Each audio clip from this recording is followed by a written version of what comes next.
یه جوری میای میری انگار که دیرته، عذاب دادن منم جزئی از تقدیرته. میونه همه اخم دلبریتم میکنی، دلو دورش میکنی، گاهیم نزدیکته. شب پر ستاره ای تو کوچمون پهن باشه، از پنجره نگام کنی وقتی دلم تنگ باشه. جای بد بودم با این دل دیوونه میدونی، مهربون باش فکر نمی کنم دلت سنگ باشه.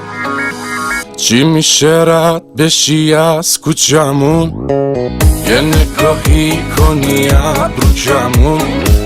تقصیر دل چیه آرزوشی شده، کاشکی بیای بشی همسایمون.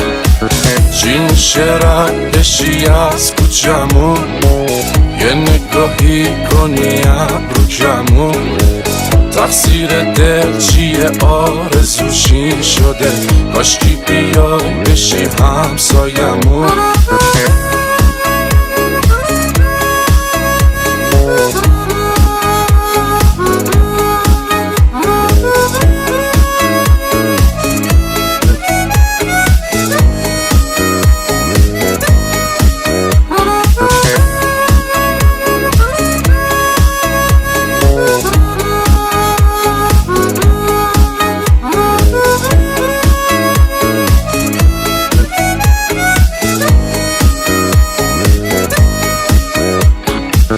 گلگلی پیرن تو شال قرمز رو سره، تک تک اون قدمات حتی روم را رفتن.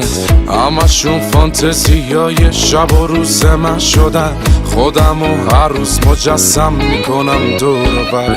چی میشه رد بشی از کوچمون، یه نگاهی کنی ابرو کمون.